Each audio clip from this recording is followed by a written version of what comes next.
Assalamualaikum warahmatullahi wabarakatuh, anak-anakku sekalian.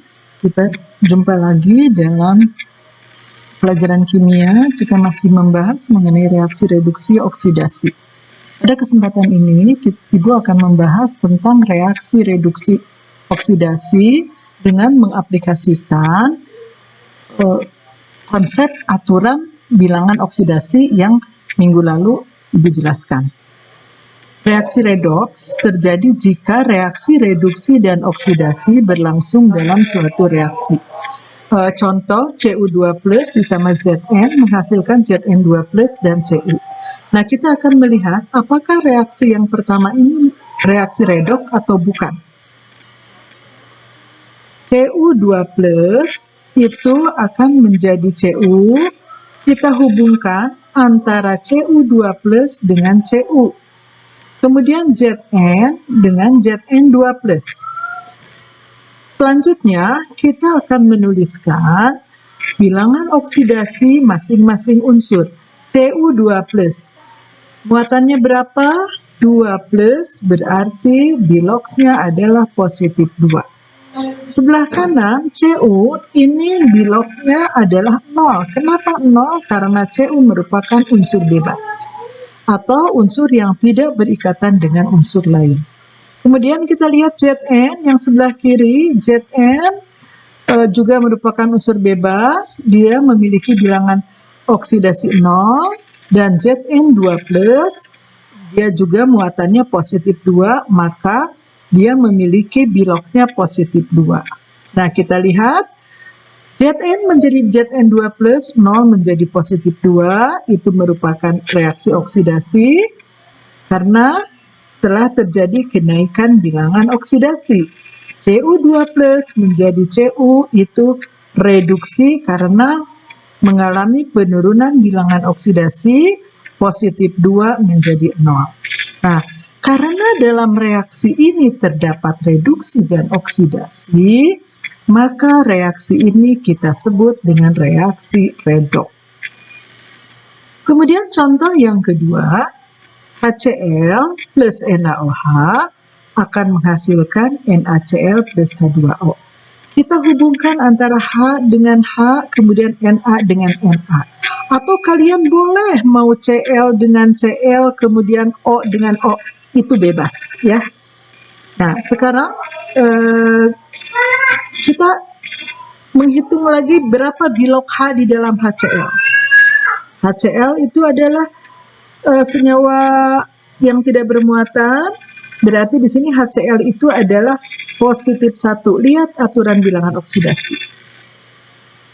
Kemudian di sini H ini juga adalah positif 1. Karena apa? Di sini OiO itu adalah negatif 2. H di sini berarti harusnya positif 2. Tapi karena hanya ada 2 jumlahnya, maka kita bagi positif 2 dibagi 2 adalah positif 1. Kemudian di sini Na. Kenapa Na positif 1? Karena Na adalah golongan 1A. Berarti di sini Na juga positif 1. Maka positif 1 menjadi positif 1. Kemudian H juga di sini positif 1 menjadi positif 1. Tidak mengalami perubahan. Atau dengan kata lain, tidak ada yang mengalami reduksi dan oksidasi, maka reaksi kedua bukan merupakan reaksi redoks.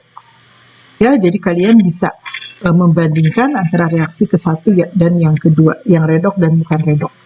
Kemudian, di dalam reaksi redoks itu ada yang dikenal dengan nama reduktor dan oksidator. Reduktor adalah zat yang mengalami oksidasi, oksidator adalah zat yang mengalami reduksi.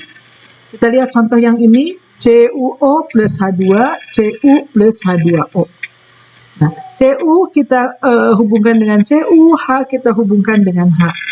Nah, Cu, berapa bilangan Cu di sini? Biloknya berapa? Kita ingat O negatif 2.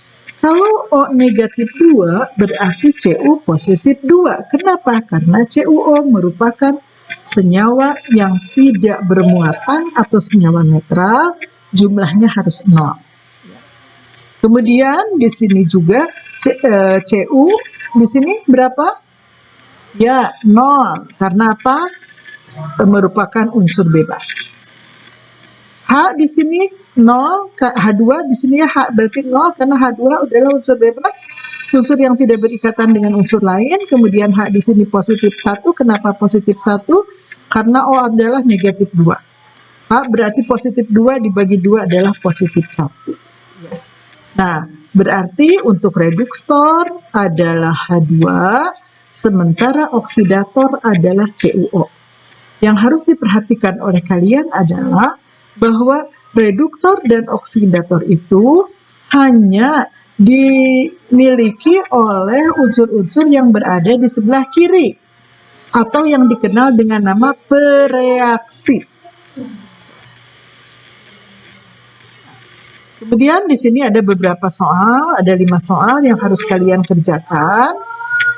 Kalian nanti tentukan apakah reaksi redok atau bukan, dan tentukan juga mana reduktor dan oksidatornya. Contoh, soal nomor 1, MnO2 plus HCl, MnCl2 plus Cl2 plus H2O. Di sini Ibu membantu dengan menghubungkan antara Mn dengan Mn, Cl dengan Cl. Ini yang dicari bilangan oksidasinya. Ya, nanti bilangan oksidasi Mn di sini berapa, di sini berapa, Cl di sini berapa, di sini berapa. Mana yang merupakan reduksi dan oksidasi, setelah itu tentukan reduktor dan oksidatornya.